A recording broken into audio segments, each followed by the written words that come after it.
Hey everyone, welcome. In this video, we're diving into the thrilling world of Korean dramas. Get ready for exciting summaries, unforgettable stories, and must-watch recommendations. Don't miss out, like, subscribe, and join us for more amazing content. Let's get started. The Midnight Romance in Hagwon, episodes 3 to 4.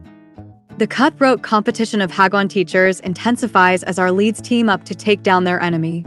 But all that strategizing and planning means late nights at the office, where an undercurrent of romance is afoot, even if it looks like our heart-eyed hero and his overworked advisor are just going over their lecture notes. I like that these episodes have their own mini-arc, and we get to follow a project from inception to resolution, chalking up a point for our Hagwon heroes at the end. With the competition between schools as well as individual teachers at the center of our story, I get the feeling that we're in for more of these self-contained battles each week, ramping up the action toward the never-ending war for the students' attention. And of course, on the sidelines, we have our romance, which is a slippery, slow-moving thing that feels almost too fragile to mention. As of yet, it's just a former student with a long-time crush and his mentor who has a tendency to tiptoe over her own boundaries. But now that they're colleagues, it might be time to redraw those bounds altogether. We jump in where we left off last week with Junho suggesting that he and Hyejin act as a team in the new ads for the Hagwon. Rather than competing with each other, he wants to increase the number of students at the academy, so there's more work to go around. He even devises a plan to focus on a particular prestigious high school, Hagwon, since Daechi Chase doesn't normally market to the students there. To give a little context, the Hagwons operate by understanding each high school, their curriculum, and their teachers, so they can develop prep materials suited to the students at a particular high school. This means they only target certain schools and then aim to get as many students from that school at their Hagwon. It also means that specific instructors at the Hagwon are experts about specific high schools. This is high-stress work that also results in heavy competition.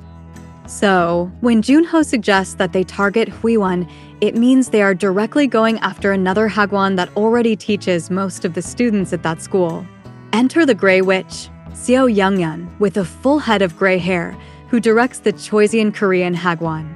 She's had a stronghold on Hagwon for years, and taking over her territory won't be easy. At the same time, and totally independently, the Grey Witch has decided to target Chanyang High School, which is Hyejin's specialty. This is supremely worrying to the director of Daechi Chase, Kim Hyun-tak, Kim Jong-tae, who's trying to keep their Hagwon in the black. And so, Hyejin and Junho convince him to go forward with their risky plan to steal Hagwon students from the Grey Witch. They make some strategic moves having to do with class scheduling times, but also, to give them more of an edge, they decide to give a free preview lecture for the new Hagwon course they're offering.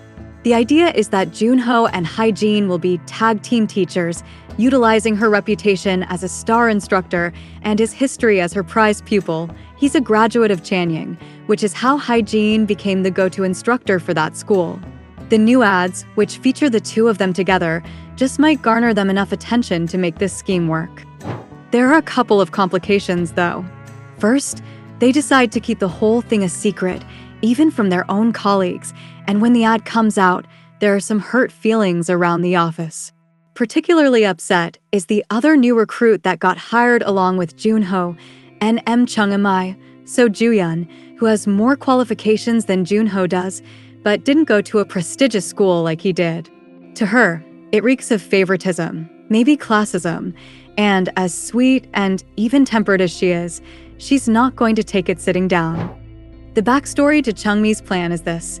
Last week, Hyejin got into a tiff with a new teacher at Chanyang, Pyo Sang Seb, Kim Song-il, who now has it out for her.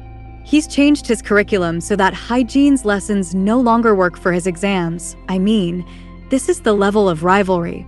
Screw the students whose grades are wrapped up in this, right?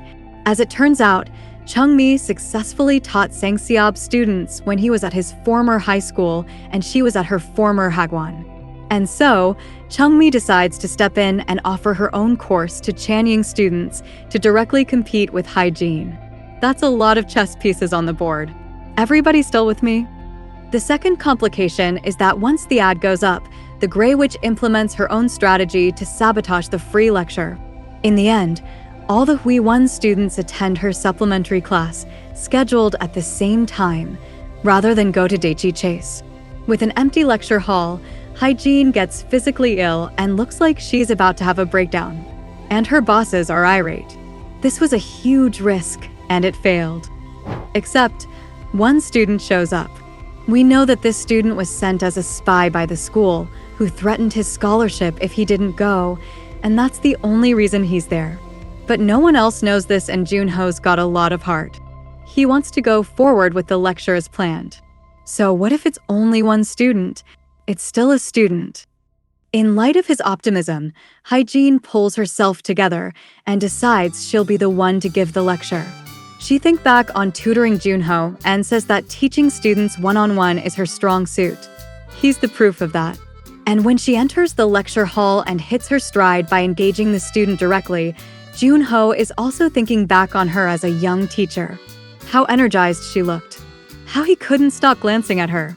How sitting close to her was too much for him back then. We see flashbacks of their one-on-one study time together and how he's been flirting with her since the beginning. She seems to find it cute, hitting him when he's messing around, both of them smiling. Their closeness in age is much more apparent here than I realized before. He's a senior in high school and she's in college, and they look like friends more than teacher and student. When we see Junho in the present, watching Hagwon and remembering all of this, his face is total love.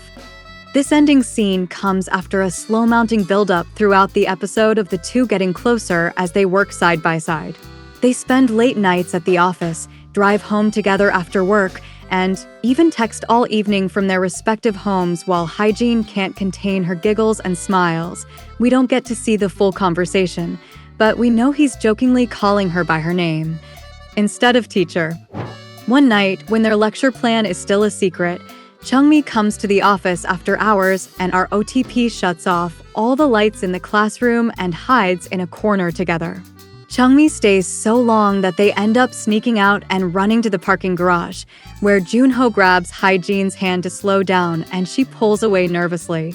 He continues to joke, "It's not like we got caught holding hands." But there are also rifts. Hagwon has become all business and isn't the teacher that Junho remembers. She made him excited to learn when he was her pupil, and he's disappointed in how she works now. But she defends herself, detailing all the pressure that's on them to do well.